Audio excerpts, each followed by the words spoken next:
देखिए, ऐसा है कि आप बातचीत में अगर सिर्फ 4 दलों को बुला रहे हैं, इसका मतलब आप विपक्ष की एकता को तोड़ना चाह रहे हैं।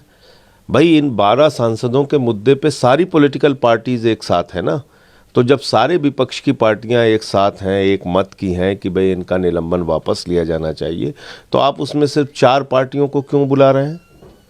इसका मतलब कि डिवाइड एंड रूल की जो पॉलिटिक्स चलना चाहती है भारतीय जनता पार्टी, वो ठीक नहीं है। और इसीलिए सबने ये निर्णय लिया कि नहीं, उनकी मीटिंग में नहीं जाना है। आज आप लोग एकजुट होकर 12 बजे जो एकजुट हैं, पहले दिन से इस मुद्दे पर एकजुट हैं। आप देश के सर्वोच्च सदन में किसानों का मुद्दा उठाने के नाम पर अगर 12-12 सांसदों को निलंबित कर रहे हैं, जबकि आप स्वयं मान चुके हैं कि आपसे गलती हुई है काला कानून पास करके, तो फिर इस पर तो सारे लोग सारा विपक्ष एकजुट है। सब ये चाहते हैं कि भाई निलंबन वापस हो, सिवाय इसके कि सरकार की एक जिद है, वो अपनी तानाशाही से संसद को भी चलाना चाहते हैं, लोकतंत्र को भी चलाना चाहते हैं। बीते दिन लोकसभा में एक बिल पास हुआ आधार से लिंक करने का, इसे लेकर लगातार सवाल उठते रहे हैं। बीते दिनों पास हो गया लोकसभा में। भाई, जब आप ये कहते हैं कि आधार जो है वो कोई आई कार्ड के तौर पे उसको नहीं माना जा सकता, या आधार के जरिए हम लोगों ने देखा कि कई बार किसी का बैंक अकाउंट हैक कर लिया गया, किसी की पूरी जानकारी हैक कर ली गई। इसमें एक बार महेंद्र सिंह धोनी तक का नाम आया था। तो मुझे लगता है कि सरकार ऐसा क्यों करना चाहती है, क्या उसकी मंशा है, अब वो पूरे बिल के डिटेल में जाने के बाद ही पता चलेगा।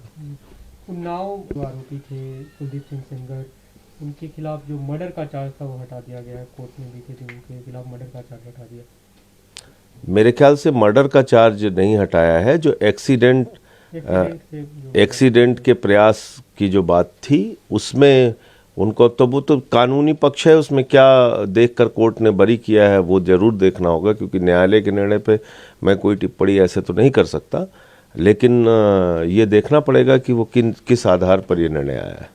बाकी पार्लियामेंट में आप क्या कुछ मुद्दे आज? देखिए, अभी सबसे बड़ा मुद्दा इस वक्त नोएडा में किसानों का एक बड़ा आंदोलन चल रहा है। वहाँ पर किसान पिछले काफ़ी समय से बैठे हुए हैं। उनको उनकी ज़मीन और नौकरी के नाम पे जो वादा किया था सरकार ने, उनका लिखित एग्रीमेंट हुआ है नोएडा अथॉरिटी के साथ और उत्तर प्रदेश की सरकार के साथ, उसका पालन नहीं किया जा रहा है। और उसको लेके लंबे समय से वो लोग आंदोलन कर रहे हैं। इसी तरीके से दिल्ली मुंबई कॉरिडोर के नाम पे उनकी ज़मीनें कब्जा की जा रही हैं और उसमें उनको मुआवजा नहीं दिया जा रहा है। और जो गांव हैं उसको शहरी क्षेत्र में शामिल किया जा रहा है, जो कि पूरी तरह से गलत है। पंचायतें हैं, उनको आप कम मुआवजा देने के चक्कर में उनको आप शहरी क्षेत्र घोषित कर रहे हैं। तो कुल मिलाकर अभी आज इन सारे मुद्दों पर चिट फंड का मुद्दा है, उस पर भी मैंने नोटिस दी है